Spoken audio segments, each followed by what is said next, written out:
My mother enrolled me at Monash in the first year against my knowledge and said, here you are, you've been accepted. And I said, what for? So you're doing medicine at Monash? I said, I don't know where it is. He said, well, that you can find out for yourself. I don't know where it is either. Hi, I'm Jerry. Today I'm joined by a group of Monash Pioneers. They are the first cohort of medical students to graduate from Monash University. Today we're going to hear about their experiences at Monash, what they learned, what it was like, and any future advice they have for medical students. Let's get into it.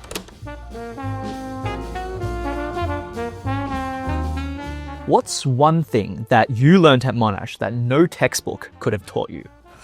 Most things, actually. Fair enough. I think textbooks were for memorising, but I learned how to think.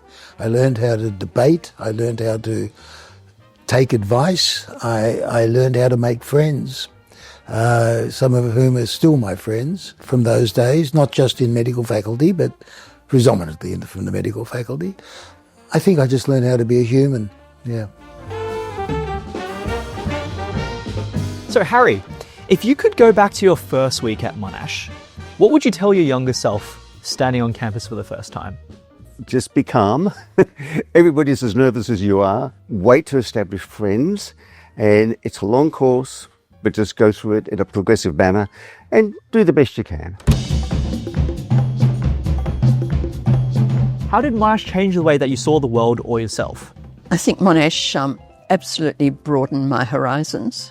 The fact that in my day in medicine we had to study another subject other than a medical subject in first year. My subject was English literature, which opened up a whole new world to me and inspired me to go back later to complete an arts degree. And then Monash led me back to do further degrees. I did in the medical faculty, I did a master's in public health, a doctorate in epidemiology research. And Monash set me up for a wonderful career in my disciplines, injury prevention and advocacy. And that led to a really fulfilling career, particularly working in low and middle income countries with the World Health Organization and really feeling that I could make a difference, which I'm really proud of.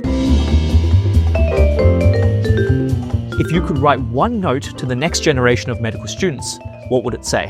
What I would do would say to the students that they're embarking on a fantastic professional life with medicine, reminding them that they have special skills. Again, empathy, as far as I'm concerned, is a very, very important matter with doctors. I think we should add another course actually in the early years, which is following on from what you say, which is actually communication skills. I don't think we do a very good job at treating the person, the empathy. We treat the disease, but we don't treat the person. Yeah, one of the things adding on to that is I found at the very beginning, you sit here, the desk is there, the patient sits there, and that becomes a barrier. And it's much better if you can have them sitting this way rather now than that way. Now it's even worse with the computer screen in front of the doctor. Yeah, that's true. What's wrong? What's the moment that made you realize, yes, this is why I chose medicine? What really crunched it for me was second year. I considered really the sort of teaching that I was getting in second year was what I was expecting to have and continue in the longer term. So no more doubts after that. I actually did humanities in school. I did science in fifth form and sixth form. I switched because I didn't like science. And my mother enrolled me at Monash in the first year against my knowledge and said, here you are, you've been accepted. And I said, what for? So you're doing medicine at Monash? I said, I don't know where it is. He said, well, that you can find out for yourself. I don't know where it is either. So, and the first year, I thought they're going to find me out.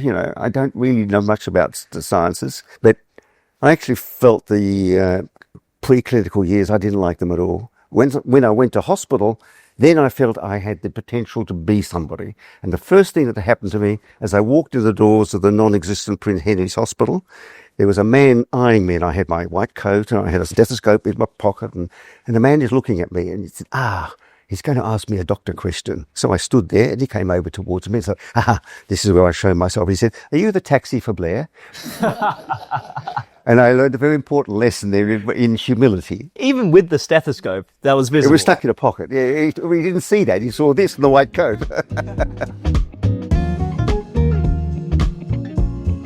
What would you say to the next generation of medical students? Treat your patients as your equals, or if not better.